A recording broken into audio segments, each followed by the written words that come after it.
Let me take you down the path through the journey of love. Follow me, let's go. Hey there, let's get started with this story about love and how I met the love of my life after a year of disaster. Now people, this is a story. This is a love story. Actually, it's a motivational love story. You know, sometimes when you're feeling like, I tried to swim, but my head was underwater. And it's hard to breathe, you know what I mean? Just like that I just showed you. Or when you're feeling in love, when you first meet somebody, just like this. I love you. I love you. I love you. I love you. That's how I felt last year. Like, no matter how hard your life is, remember, life goes by so fast. Because last year, I'll tell you what I was doing. I was in deep depression, pissing in beer bottles, leaving them everywhere, not caring, no goals, no dreams, no achievements to look forward to.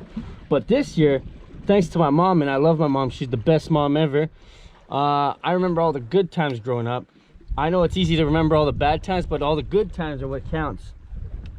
Like making wax candles with my mom, her taking us to drive-in, her watching my hockey games, roller hockey that was, stuff like this, letting us have house parties at a young age so we don't go gallivanting around the street and be like, fuck you, buddy, you know what I mean?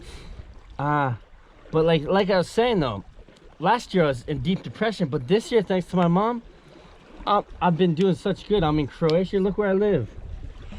This is where I live at. You know what I mean? If you'd seen me last year, you would never believe that I was gonna make it out of it. I was in such a bad state. Everything was going wrong for me, and I wasn't doing myself. And I also wasn't doing myself any favors. And it's crazy to think that, because this year, and last year I was still getting over all the people that did me wrong, like all my ex-girlfriends, hated them all, you know, but I still kept kosher with them because I'm a good guy.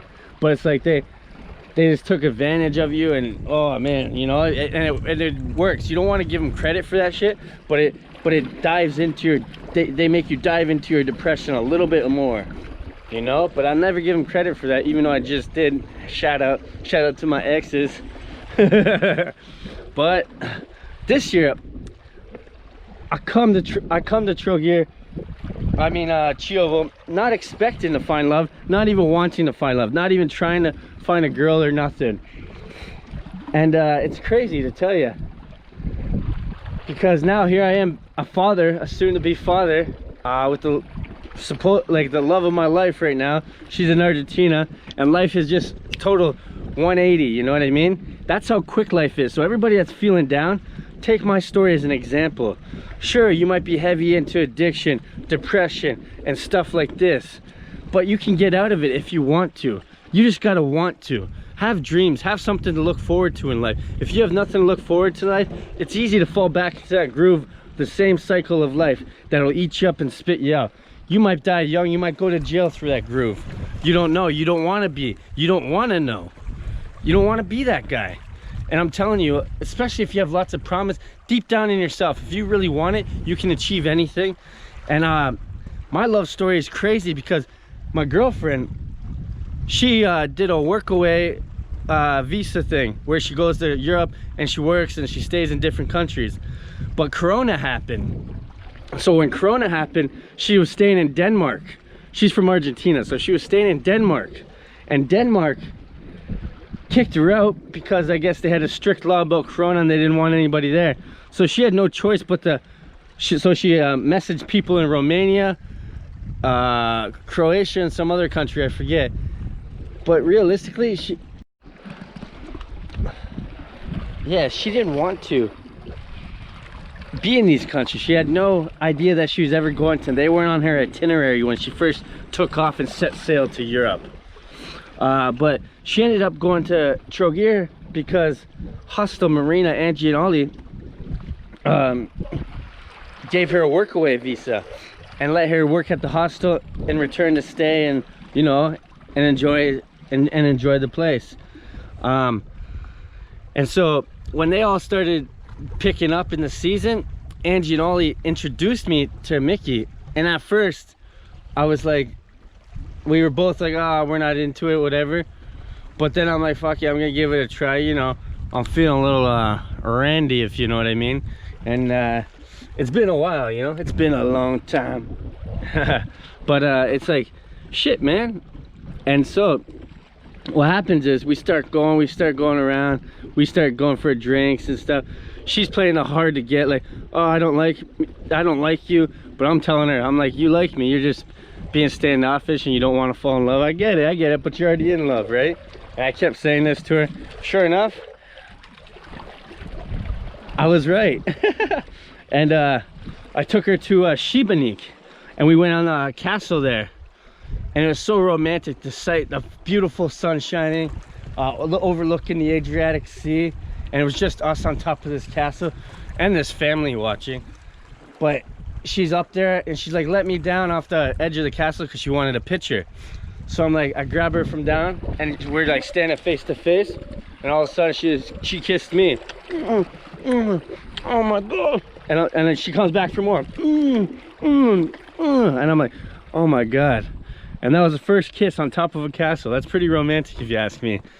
And then there, it was just game over. Game over.